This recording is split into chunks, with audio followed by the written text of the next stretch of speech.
Hi everyone, my name is Otem and welcome to my talk about the Atlas DDL, an HCL-based language for database schemas. So a bit about myself. I'm the CTO and co-founder of a company called Ariga. I'm co-maintainer of two large open source projects. One of them is Ant, a Linux Foundation-backed ORM for Go. And the other one, which I'm going to talk about today, is Atlas. Atlas is an open source schema migration tool. It's been sometimes called by people in our community a Terraform for databases. And in this talk, I hope by the end of it, you understand why. Before we go into the ins and outs of Atlas, what it does and why, I think it's worthwhile to take a look, zoom out, take a look at how our industries evolved and changed with regards to managing databases. So once upon a time, we were talking about a single database. Today, we're talking about many databases per organization. Sometimes a single team or a single service might manage multiple different databases. In the past, going down, taking our application down for maintenance was an acceptable practice. Today, we are expected to build highly available application. This is the baseline expectation, always on.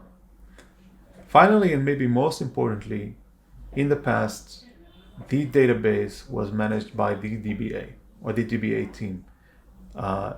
Engineers, professionally trained in how to manage these complex beasts that are known as databases. Today, teams are expected to be autonomous and to own their own infrastructure, to manage their own databases. Even in some organizations that do have DBA teams, it's not a reasonable expectation to think that a professional DBA would review, plan, approve every change to the database. If we expect teams to manage their own databases, we need to give them good tools to do this, because many engineers may be great in many things, but they're not necessarily super experienced and knowledgeable when it comes to managing databases. So when Ariel and Ariel is my co-founder, started working on Atlas, we started to look for inspiration of what kind of tool and what kind of experience we can give developers and software engineers and operators that need to manage databases today. Having experienced firsthand the revolution that Terraform brought into our world, to see our world as infrastructure engineers go from a big ball of mud of scripts and ClickOps and tools to kind of be unified by this one paradigm of infrastructure as code, a holistic and automated way of describing our infrastructure. We really wanted to bring this experience and this concept that developers expect today to the space of database schema management.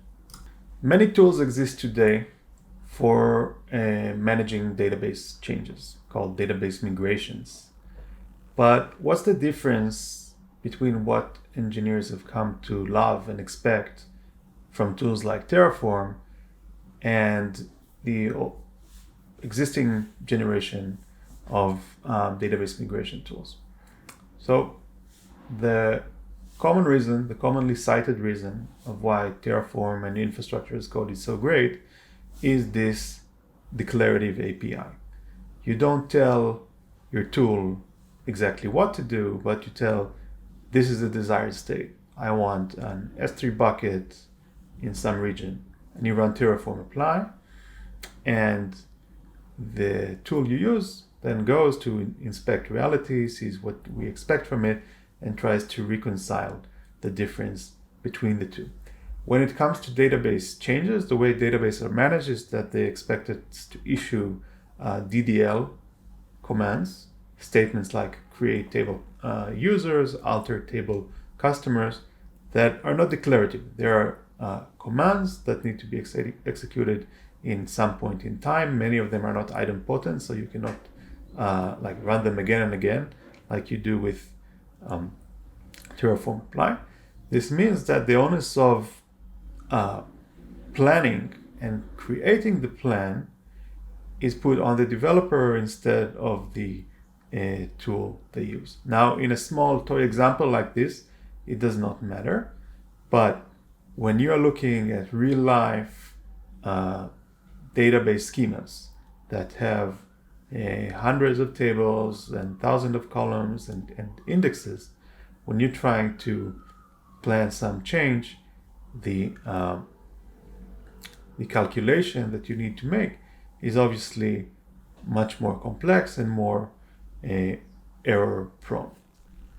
Aside from being complex and sometimes annoying, making schema changes does require a certain level of domain expertise that not everybody is aware of. For example, if you have a table in SQLite and you want to change the default value on one of the columns, it's not a single step, but actually requires 4 different steps: creating the new table with the new default value, backfilling it with the existing data, dropping the old table, and only finally renaming it to the original name. We can now touch on one of the core concepts in Atlas, which is declarative migrations. How do we apply the declarative workflow we know from Terraform to the domain of database schema management? So the way this works is always starts with the desired schema. What do we want the database schema to look like? You can provide this to Atlas in various mechanisms called schema loaders, but today we're going to discuss mostly the Atlas data definition language, which you saw a short snippet of in the previous slide. Once we have the desired schema of the database, Atlas goes out and inspects the target database. It does this by making queries to the database's information schema tables to produce a similar graph of the desired state of the database.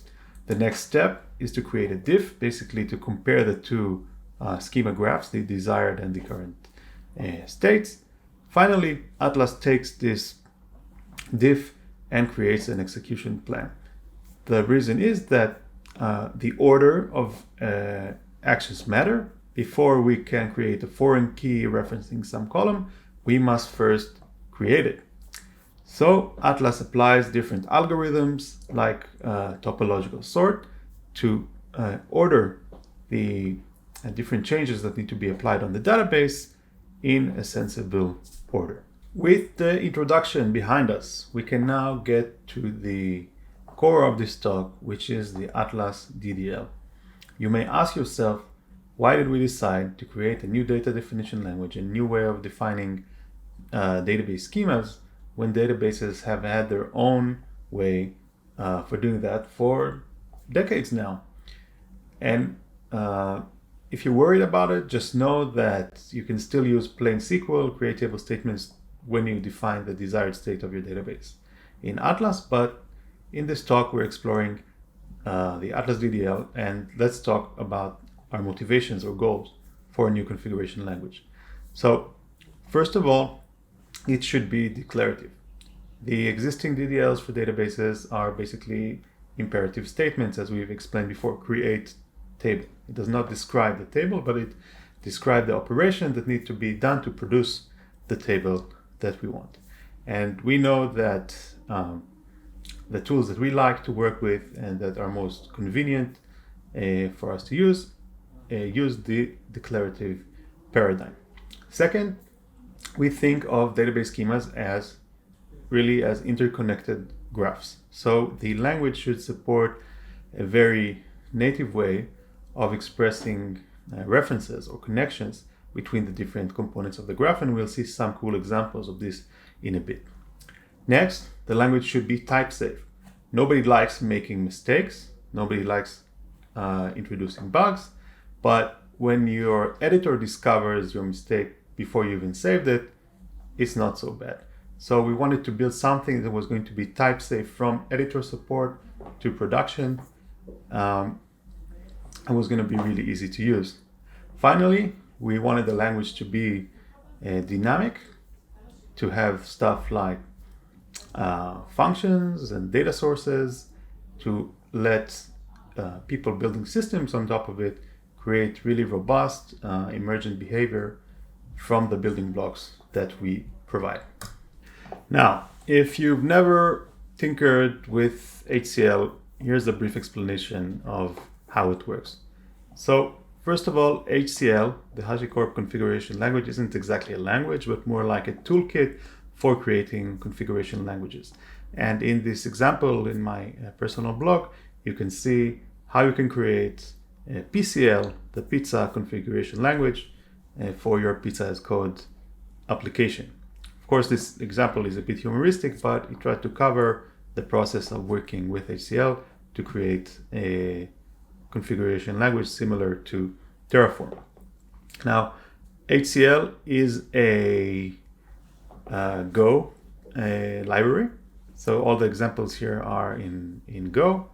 And the first thing you do when you start to build your configuration language is to define the types, the data structures that hold the information that users can configure in your language. In here, in our PCL, we have the order, we have a contact, and we have an address. Once we define these types, you can see the struct tags that give the HCL libraries more information about how to decode the actual configuration files.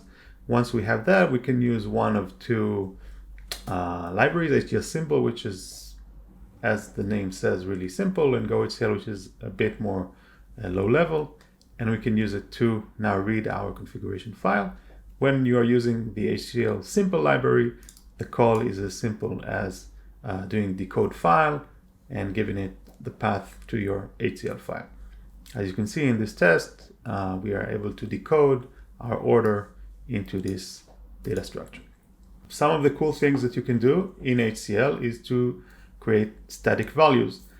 Static values allow us to find errors in when we decode the file and to enforce more strict API as an alternative to just using free-form strings. So in this example, we have the size, where we can use these identifiers to define the pizza size that we want, and the different available topics.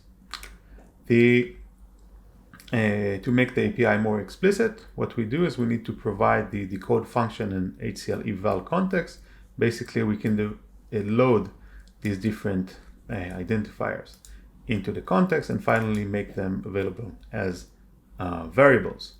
Then, once we want to read our HCL document with these strict identifiers, we can just pass the context to the decode file function, and as you can see, it will be able to load these values into our structs. Next, another cool thing in HCL you can do is to define functions, right? And in this example, we define a for diners function that, given the amount of diners, can calculate how many pizzas we need. Now, based on the universally accepted heuristic that you should order 3 slices per diner and round up, we can now define this function using this syntax, and from that point on, it becomes available inside our configuration language documents. Okay, let's now continue with a demo of how this all actually works. In this pane, we can see the schema HCL document. This defines the desired state of the database. I'm using here the Atlas HCL VSCode extension that gives me stuff like syntax highlighting and code completion and linting, and it's just really convenient to use. In this bottom pane, I'm going to run once a second a short script that connects to a local MySQL container that I'm using as my target database. You can see it running here and basically print out its current database schema in plain SQL. And in this pane, I'm going to be typing my Atlas commands. Now, the first command I'm going to show is Atlas schema apply. This is the command for declarative migrations, very similar to what you may know already from Terraform. I'm using the env local flag. This is a reference to an environment that I defined in my project file, an environment called local. And when I run against this flag, I'm connected to this database. When I execute the command, it connects to the target database, compares between the desired and actual state, and produces this plan to create our users table. Once we accept this plan, we can see that it's created on the target database. Now let's see if we want to add a new column, for example. You can see that our editor warns us that this is a duplicate resource. Let's add a column called name and use the tiny text type for the column.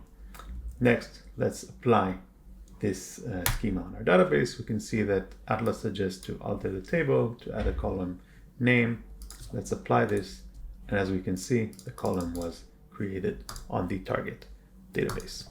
Now, it's recommended to use mostly a primary key on the ID column of a table, so let's do that.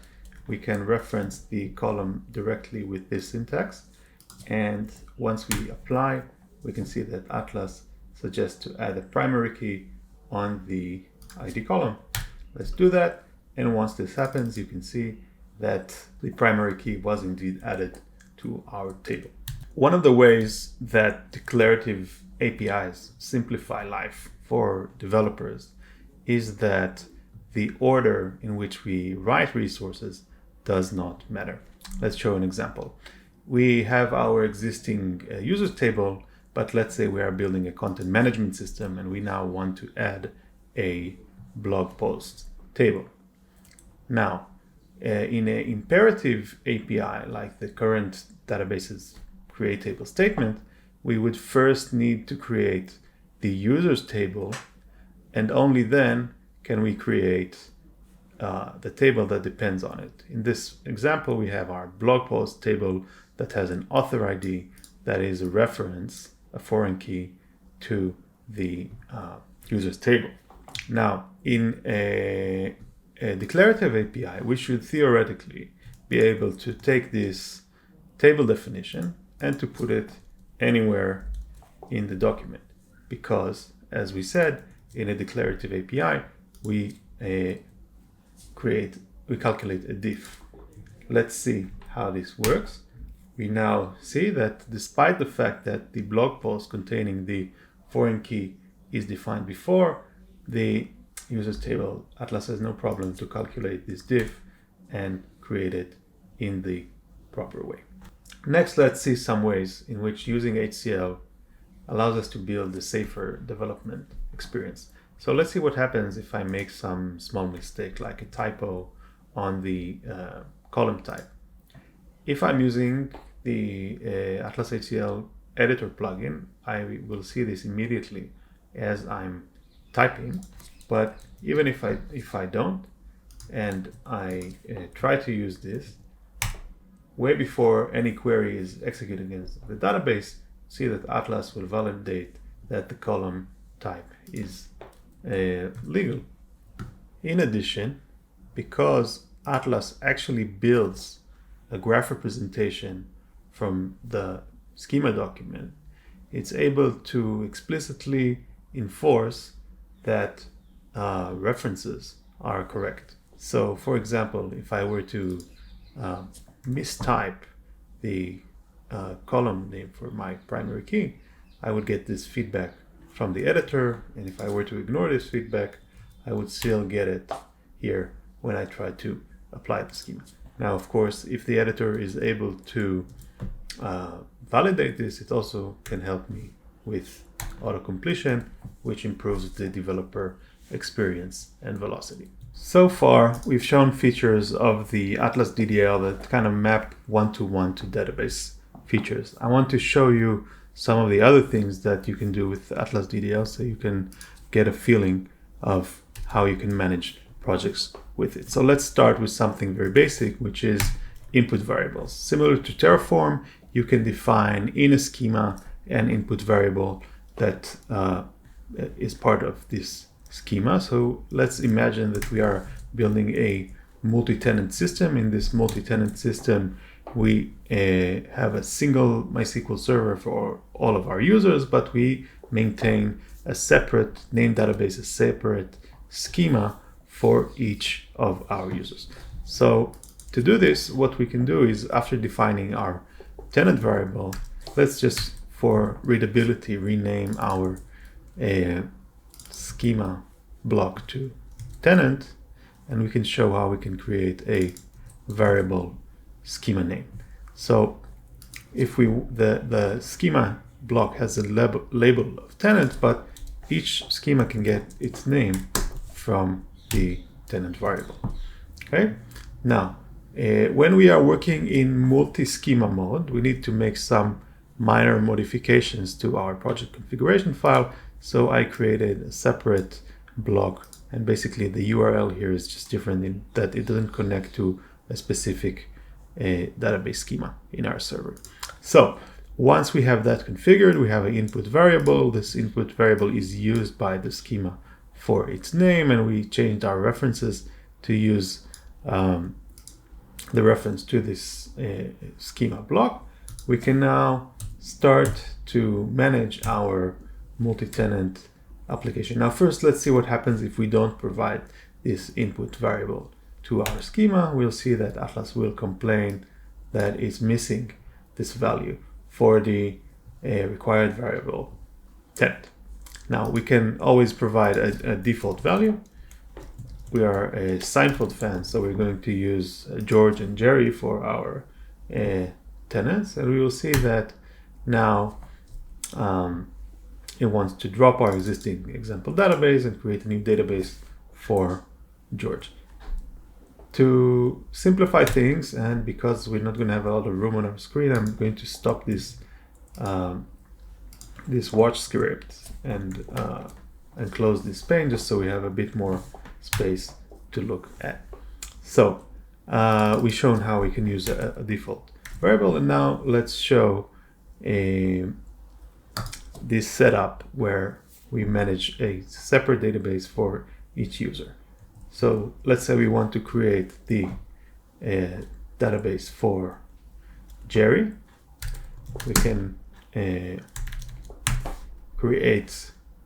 pass the tenant variable to equal Jerry, and now we will see that it's going to drop our previous example database, create a database for Jerry, and create these qualified tables.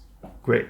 Now let's see what happens if we try to do the same for George. Okay, now this is a problem, because in our multi-tenant system, it's going to be a very big problem if whenever we want to create a tenant for one of our users, we need to drop the schema for the others. So let's see how we can tackle that. One way to handle this situation where we don't want Atlas to drop the existing tenants when we create a new one is to use the same mechanism we used for defining variables on the schema file, but for the project file. The Atlas HCL file shares many of the same features that the schema file. You both use HCL, and here also we can define a variable named tenant, and its type would be string, and we can now define that in our multi-environment the context is always a specific schema which is provided by the tenant variable. So now when we run the same operation for George, we can create his database without destroying Jerry's. And if we run the same operation for Jerry, we see that Jerry's schema already exists and is already synced. But what if our setup is more complex and we want to maintain these tenant databases, not one by one, but in a complete way? Let's show how we can use the Atlas DDL to do that.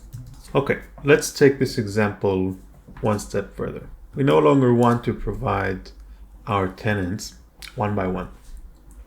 Let's say we have some configuration file let's call it tenants.txt, and we have currently Jerry and George as the tenants of our system. Okay, now let's bring similar to Terraform, we can define a locals block, and let's say that these will be we will read them from a file. We'll split it by new line, and let's say we read this from this directory tenants.txt. Next, also very much like Terraform, we added a feature for each blocks. So we're going to repeat this environment for every item in the tenants set. Next, we need to change the schema context to basically take the for each iterator value. And finally, our schema HCL still depends on a tenant variable, so we must provide this. Any extra attributes that we assign to the block are forwarded as input variables to the schema below. Now let's see. If everything works properly, we should see no errors, and we should see that both George and Jerry's schemas are synced with the desired schema. This object does not have attribute named tenants. Of course, this is a typo. Let's see now. Both schemas are synced and no changes to be made. Of course, no Seinfeld example would be complete without adding Elaine and Kramer. Let's create Elaine's database. And now we're good with Kramer. Everybody is synced. Now I want to take this opportunity to show another final feature that you can use in the Atlas DDL, which is data sources.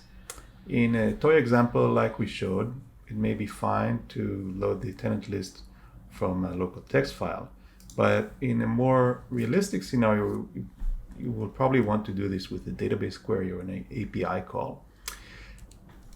The Atlas configuration file, Atlas HCL, supports data sources similar to what you may know from Terraform. So, for example, we have this SQL data source, which will run some query against a target database. You can see the query here. We're querying the information schema to get the list of named databases in our target database.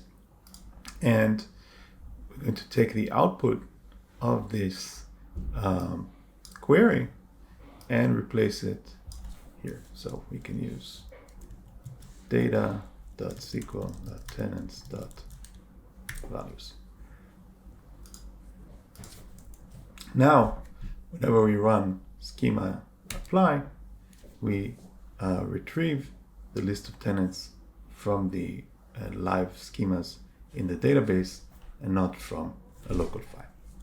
So wrapping up, the Atlas DDL based on HCL was created to support a declarative, type-safe, and dynamic workflow for managing your database schema. It's all open source. You can find it on our GitHub repository. And of course, if you're interested in building your own HCL-based configuration language, feel free to reach out to us. We're happy to discuss it and share from our learnings. That's it. If you have any questions, feel free to ping me on Twitter. You're welcome to visit our documentation website and join our Discord server. I thank you a lot for your time and wish you a great rest of the conference. Goodbye.